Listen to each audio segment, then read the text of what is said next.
नवोदय की तैयारी करने वाले बच्चों के लिए टेस्ट सीरीज़ लेकर आया हूँ। टेस्ट सीरीज़ के टेस्ट 1 का पहला क्वेश्चन है, एक आयत की लंबाई उसकी चौड़ाई का 6/5 भाग है। यदि आयत का परिमाप 132 मीटर है तो उसका क्षेत्रफल क्या है। तो क्षेत्रफल पूछ रहा है। क्षेत्रफल के लिए लंबाई चौड़ाई की आवश्यकता होगी। दोनों में से कुछ भी नहीं दिया गया है, लेकिन प्रश्न में ये दिया गया है कि लंबाई चौड़ाई का 6/5 भाग है। तो यहाँ हम लोग चौड़ाई को x मान लेंगे, लंबाई उसका 6/5 यानी कि 6x/5 हो जाएगा। परिमाप दिया गया है, फिर यहाँ से हम लोग लंबाई और चौड़ाई का मान निकाल करके क्षेत्रफल निकाल सकते हैं। अगला क्वेश्चन है, त्रिभुज की भुजाएं 3:5:7 के अनुपात में है। यदि इसका परिमाप 60 सेंटीमीटर है तो सभी भुजाओं की लंबाई निकालें। तो त्रिभुज का परिमाप क्या होता है, सभी भुजाओं का योग, लेकिन भुजाएं दी नहीं गई है पर उनका अनुपात दिया गया है। तो अनुपात को x मान लेंगे, तो पहली भुजा 3x, दूसरी भुजा 5x और तीसरी भुजा 7x हो जाएगी, और 3x + 5x + 7x = 60 हो जाएगा। यहाँ से x का मान निकाल करके तीनों भुजाएं निकाल सकते हैं। 4, 9, 5, 6, 7 में कौन सी छोटी संख्या जोड़ी जाए कि योगफल 3 से पूर्णतः विभाजित हो जाए। तो 3 का विभाजकता नियम कहता है कि अंकों का योग यदि 3 से पूर्णतः विभाजित हो तो पूरी संख्या 3 से विभाजित हो जाएगी। अंकों को जोड़ेंगे, 3 के टेबल में से जितना कम आएगा वही आंसर हो जाएगा। 42,000 का 0.05% निकालें, तो 42,000 का मीन्स गुना 0.05, परसेंटेज को हटाएंगे बटा 100 हो जाएगा, डेसिमल को उड़ाएंगे 2 जीरो नीचे आ जाएगा, कैलकुलेशन करेंगे आंसर आ जाएगा। एक वस्तु का विक्रय मूल्य ₹750 है और इसका क्रय मूल्य विक्रय मूल्य का 4/3 गुना है, तो हानि प्रतिशत कितना होगा। विक्रय मूल्य दिया गया है, क्रय मूल्य बताया गया है कि विक्रय मूल्य का 4/3 गुना है, तो 750 गुने 4/3 करेंगे, क्रय मूल्य आ जाएगा। प्रश्न में ऑलरेडी क्लियर किया गया है कि हानि प्रतिशत निकालना है, तो हानि निकाल करके हानि प्रतिशत निकाल लेंगे। हानि प्रतिशत का सूत्र क्या होता है, हानि गुने 100 क्रय मूल्य। 30 सेंटीमीटर भुजा के घन में से 5 सेंटीमीटर भुजा के कितने घन काटे जा सकते हैं। बहुत ही इंपॉर्टेंट क्वेश्चन है। इस तरह के प्रश्नों में घनों की संख्या निकालने का जो सूत्र होता है वो है बड़े घन का आयतन, यानी कि बड़े भुजा वाले घन का आयतन बटे छोटे भुजा वाले घन का आयतन, यानी कि 30 का क्यूब बटे 5 का क्यूब। काट करके आंसर ले आएंगे। 6 अंकों की वह सबसे छोटी संख्या जो 45 से पूर्णतः विभाजित हो। तो 6 अंकों की सबसे छोटी संख्या क्या होती है, 1 पर 5 जीरो यानी कि 1 लाख। 45 से डिवाइड करेंगे, जो शेष आएगा और जो आपका भाजक था यानी कि 6, उसको 45, जो आपका भाजक था 45, उसमें से उसको सब्ट्रैक्ट करके माइनस करके हम 1 लाख में जोड़ देंगे, तो वही अभिष्ट संख्या हो जाएगा, आंसर हो जाएगा। 274/17 को मिश्रित भिन्न में परिवर्तित कीजिए, यानी कि इसको पूर्णांक में बदल देना है। यदि 8,670 किलोग्राम गेहूं को 85 बोरे में पैक किया जा सकता है तो प्रत्येक बोरे में कितना गेहूं आएगा। सिंपली इसमें क्या करना है, डिवाइड कर देना है। एक आयताकार पार्क की लंबाई और चौड़ाई का अनुपात 4:3 है। यदि पार्क का क्षेत्रफल 728 वर्ग सेंटीमीटर है तो परिमाप ज्ञात करें। पहले क्वेश्चन का ये अपोजिट क्वेश्चन है, इसमें लंबाई चौड़ाई का अनुपात दिया हुआ है, क्षेत्रफल दिया है, परिमाप निकालना है। तो अगेन हम लोग अनुपात को x मानेंगे, 4x × 3x = 1728। तो 4x × 3x क्या होगा, 12x² होगा, x नहीं होगा, 12x² होगा। फिर x² = 1728/12 हो जाएगा। डिवाइड करके x का बराबर क्या होगा, स्क्वायर उधर जाके रूट बन जाएगा, वहाँ से x का मान निकाल के करके लंबाई चौड़ाई का मान निकाल करके हम लोग फिर परिमाप निकाल सकते हैं। अगला क्वेश्चन है, दो संख्याओं का मौसो और लौसो क्रमशः 5 और 75 है। यदि उनमें से एक संख्या 15 है तो दूसरी संख्या ज्ञात करें।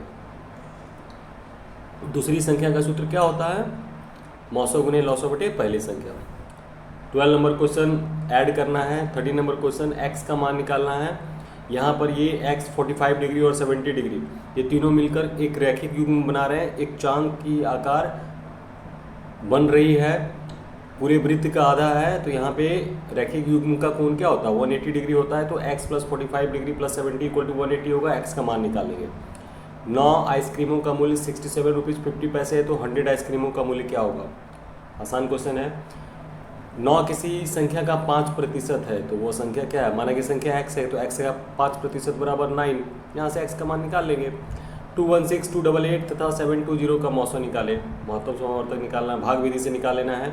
ठीक है, आसान क्वेश्चन है। मनीष ने 13% की वार्षिक दर से साधारण ब्याज पर 1200 रुपये उधार लिया, तो मनीष को 5 वर्षों के बाद कितनी धनराशि का भुगतान करना होगा। अभी इसमें 13% दर हो गया, 1200 रुपये उधार लिया तो ये मूलधन हो गया, 5 वर्ष समय हो गया, इतनी राशि का भुगतान करना होगा। तो यहाँ पे मिश्रधन निकालना है, तो पहले हमें ब्याज निकाल करके फिर मूलधन प्लस ब्याज करके मिश्रधन निकालेंगे। 2 अंकों की सबसे बड़ी आभाज्य संख्या को 6 से विभाजित करने पर शेषफल क्या आएगा? 2 अंकों की सबसे बड़ी आभाज्य संख्या, 2 अंकों की सबसे बड़ी आभाज्य संख्या क्या है? 97 को 6 से डिवाइड करेंगे। वह छोटी से छोटी संख्या कौन सी है जिसे 12, 20 और 24 द्वारा विभाजित किया जाने पर प्रत्येक दशा में 8 शेष बचे? तो जब छोटी से छोटी संख्या कहा गया है तो यहाँ हम लोग एलसीएम निकालेंगे। एलसीएम जो निकाल के आएगा उसमें हम लोग 8 को ऐड कर देंगे। 4 दर्जन केले का मूल्य ₹60 है तो 12.50 में कितने केले खरीदे जा सकते हैं?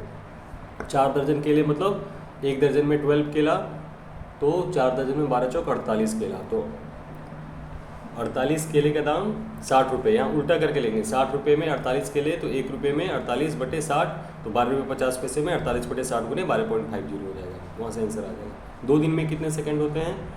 तो 1 दिन में 24 घंटा और 1 घंटा में 3600 सेकंड। इन सबको मल्टीप्लाई करेंगे तो हमारा आंसर आ जाएगा। 150 मीटर लंबी रेलगाड़ी एक खंभे को 12 सेकंड में पार करती है। पार करती है, यहाँ पे पर लिखा गया है, पार करती है तो रेलगाड़ी की चाल किलोमीटर प्रति घंटा में कितनी होगी? तो समय दिया गया है 12 सेकेंड और 150 मीटर लंबी रेलगाड़ी है तो ये दूरी हो जाएगी। आंसर हमारा चाल दूरी बटे समय हो जाएगा, लेकिन मीटर प्रति सेकंड में आएगा, इसको फिर हम लोग किलोमीटर प्रति घंटा में बदल देंगे। किलोमीटर प्रति घंटा में बदलने के लिए 18/5 से उसको गुना कर देंगे, सॉरी 5 बटे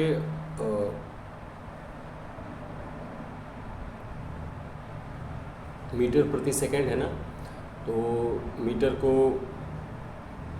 किलोमीटर बदलने के लिए 1000 हो जाएगा, बटे सेकंड को बदलने के लिए 60 × 60, तो 5/18 से इसको गुना करेंगे। यस, 5/18 से। 1 से लेकर 30 तक कितनी आभाज्य संख्या है?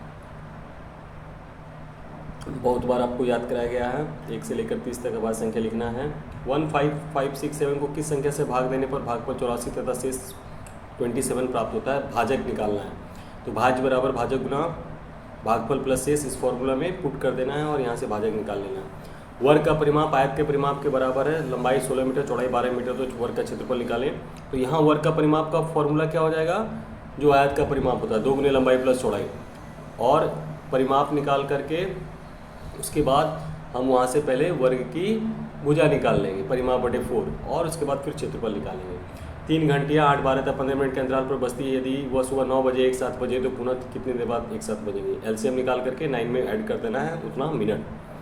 48 के सभी गुणनखंडों का योगफल क्या होगा? 48 के सभी गुणनखंड मतलब 48 किन किन नंबरों से कटता है? ठीक है, 2 गुणनखंड तो कन्फर्म है, एक 1 और दूसरा खुद वो संख्या यानी कि 48। बाकी और जिन जिन से वो कटेगा उन सबको लिख करके सबको जोड़ देना है। 50 डिग्री के पूरक कोण तथा समपूरक कोण का योगफल। तो पूरक कोण क्या होता है? 90 - 50, और समपूरक कोण 180 - 50, दोनों करके फिर दोनों को जोड़ देना है। सरलीकरण का प्रश्न है 29 नंबर, ध्यान से बनाना है। 30 नंबर है, एक आदमी 90 रुपये में 9 पेन खरीदता है तो और 72 रुपये में 8 पेन बेचता है, तो उसका लाभ या हानि ज्ञात करें। तो पहले क्रय मूल्य निकाल लेंगे और फिर विक्रय मूल्य निकाल लेंगे, देख लेंगे लाभ है या हानि, फिर आंसर निकाल देंगे। 1200 का भाज्य गुणनखंड, आसान क्वेश्चन है। फिर 32 नंबर सरलीकरण का ही प्रश्न है। 33 है, 3.6 मीटर इंटू 4.5 मीटर आयाम वाले आयताकार कमरे के फर्श पर 15 सेंटीमीटर भुजा वाली कितने वर्गाकार टाइलें लगाई जा सकती है? अब यहाँ 3.6 मीटर इंटू 4.5 मीटर मल्टीप्लाई में रहें तो हमेशा पहला वाला जो होता है वो लंबाई और दूसरा चौड़ाई, मतलब अब वाइस वर्सा ये लंबाई चौड़ाई का ही मान है। ठीक है, ये कंफर्म नहीं है कि लंबाई है या चौड़ाई है, लेकिन जब भी मल्टीप्लिकेशन में रहे तो रूम का साइज होता है। जब आप किसी मिस्त्री को बात करते हुए देखते होंगे तो वो इसी तरह बताता है रूम का साइज़ क्या है, 10 × 11। तो यहाँ पर भी लंबाई चौड़ाई का मल्टीप्लिकेशन आपको दिया गया है। इसमें ध्यान देने वाली बात क्या है कि जो टाइल्स बिछा रहे हैं उसका साइज़ 15 सेंटीमीटर है, रूम का साइज़ मीटर में है। तो हम लोग मीटर को भी जो रूम का साइज़ है उसको सेंटीमीटर में बदल करके दोनों के क्षेत्रफलों को भाग दे देंगे। रूम के जो टाइलों की संख्या होगी रूम के क्षेत्रफल बटे एक टाइल का क्षेत्रफल, लेकिन मीटर को सेंटीमीटर में बदलना होगा। 7 लीटर तेल से 280 मिलीलीटर धारिता की कितनी बोतलें भरी जा सकती है? 7 लीटर को बदल देंगे लीटर में, मिलीलीटर में, 7000 लीटर मिलीलीटर हो जाएगा, फिर डिवाइड कर देंगे। प्रथम 5 संख्याओं का औसत 30 है। यदि 4 संख्याओं का योग 112 है तो पाँचवीं संख्या क्या है? 5 संख्याओं का औसत 30 है तो 5 संख्या कुल निकाल देंगे, 30 × 150। 4 संख्या 112 है, माइनस कर देंगे, आंसर आ जाएगा। एक बाग में 9025 पेड़ है। यदि प्रत्येक पंक्ति में उतने ही पेड़ हैं जितने की पंक्तियां हैं तो पंक्तियों की संख्या क्या होगी? इस तरह के प्रश्न में मैंने आपको पहले भी बताया है कि यदि पंक्ति में उतने ही पेड़ हैं जितने की पंक्तियां हैं तो पंक्तियों की संख्या निकालने के लिए उसका वर्गमूल निकाल लेंगे। तो 9025 का वर्गमूल निकाल लेंगे, वही आंसर हो जाएगा। एक वस्तु को 450 रुपये में बेचने पर दुकानदार को 25% की हानि होती है। किस मूल्य पर बेचे कि बेचे है, यहाँ बेच लिखा गया है, बेचे कि उसे 25% का लाभ हो। तो विक्रय मूल्य दिया गया है 25%, पहले केस में हानि हो रहा है तो पहले क्रय मूल्य निकाल लेंगे इन दोनों की सहायता से। फिर जब क्रय मूल्य निकल जाएगा तो 25% लाभ पर उसका विक्रय मूल्य निकाल लेंगे। वह कौन जिसका माप 90 डिग्री और 180 डिग्री के बीच हो तो कौन सा कौन कहलाता है? ये प्रश्न आपके लिए है। 90 डिग्री और 180 डिग्री के बीच हो तो क्या कहलाता है? 5 हेक्टोलीटर 3 लीटर 2 डेसीलीटर को किलोलीटर में परिवर्तित कीजिए। मापन का प्रश्न है, सबको लिख करके उसको किलोलीटर में यानी कि ज़्यादा में बदलना है तो डिवाइड होगा। रोहन को शहर से अपने घर पहुंचने में 13 घंटे 45 मिनट लगते हैं। वह रात 10-20 बजे अपनी यात्रा शुरू करता है तो अपने घर कितने बजे पहुंचेगा?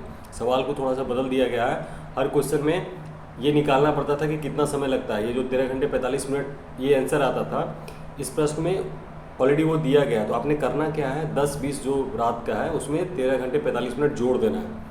ठीक है, वो जोड़ के जितना भी समय आएगा वो सुबह का समय आएगा, वही आंसर हो जाएगा। खुद से बनाना है, अगर कोई दिक्कत होगा तो पूछना है। 100 मीटर लंबी रेलगाड़ी 60 किलोमीटर प्रति घंटा की चाल से चलते हुए 150 मीटर लंबे प्लेटफॉर्म को कितने समय में पार करेगी? 100 मीटर लंबी रेलगाड़ी और 150 मीटर लंबे प्लेटफॉर्म। तो जब भी इस तरह के प्रश्न रहे तो जो ट्रेन की लंबाई है और जो प्लेटफॉर्म की लंबाई है कि दोनों का योग जो होता है वही कुल दूरी हो जाता है। तो 100 + 150 250 मीटर कुल दूरी हो जाएगा। चाल दिया गया है 60 किलोमीटर प्रति घंटा, तो इसको हम लोग मीटर प्रति सेकंड में बदल देंगे। और उसके बाद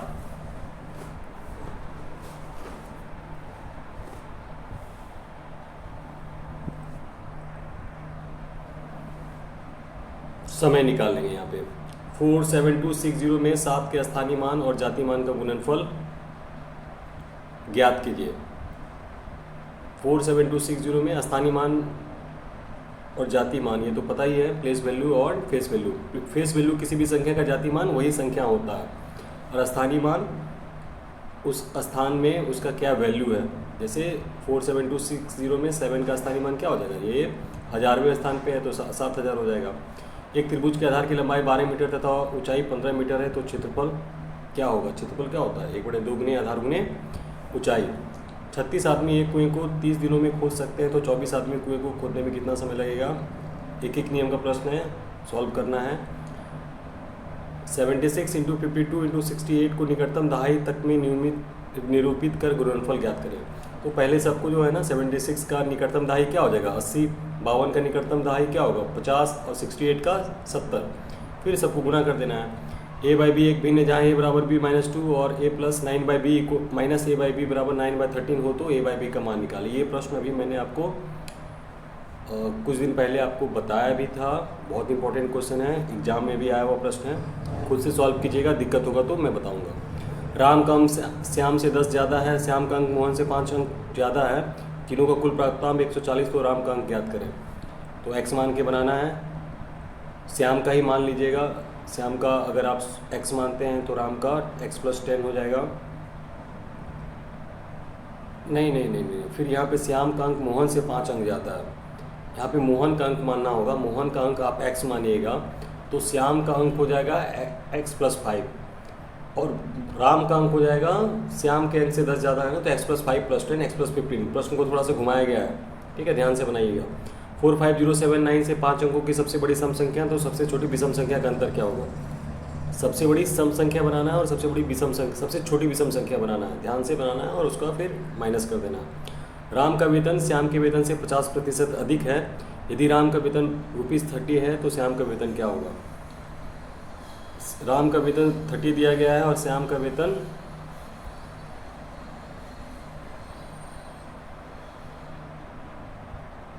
एक मिनट, राम का वेतन श्याम के वेतन से 50% अधिक है। राम का ही ज़्यादा है और राम का ही दिया गया है, तो श्याम का कैसे निकालेंगे? पहले इसका 50% निकाल लेंगे 30 का, और उसको जो भी आएगा 30 का 50% कितना आएगा? 30 गुना 50/100, 15 रुपये आ जाएगा, उसमें माइनस कर देंगे तो श्याम का वेतन 15 रुपये आ जाएगा। बस वही आंसर हो जाएगा। प्रथम 10 विषम संख्याओं में कितने प्रतिशत अभाज्य हैं? ये बहुत इंपॉर्टेंट क्वेश्चन और अच्छा क्वेश्चन है। प्रथम 10 विषम संख्या लिख लीजिएगा तो संख्या तो 10 ही हो जाएगा, और इसमें अभाज्य संख्या क्या क्या हो जाएगा? 2, 3, 5 और 7, यानी कि ये 4 अभाज्य संख्याएँ हैं। तो प्रतिशत कैसे निकालेंगे? 4/10, नहीं, प्रथम 10 विषम संख्याओं में कितने प्रतिशत, तो प्रथम 10 विषम संख्या 1 से लेकर 10 हो जाएगा, उसमें से 4 हो जाएगा, 2, 3, 5, 7 अभाज्य संख्या, तो 4/10 × 100, 10 से ये कट जाएगा 10 बार में, 10 और 40, 40% आंसर हो जाएगा। तो ये 50 प्रश्नों का संग्रह था टेस्ट पेपर 1 नवोदय की तैयारी करने वाले बच्चों के लिए। आप इसको सॉल्व कीजिए। अगर किसी भी तरह का किसी भी प्रश्न में प्रॉब्लम आएगा तो आप ज़रूर पूछिए। धन्यवाद।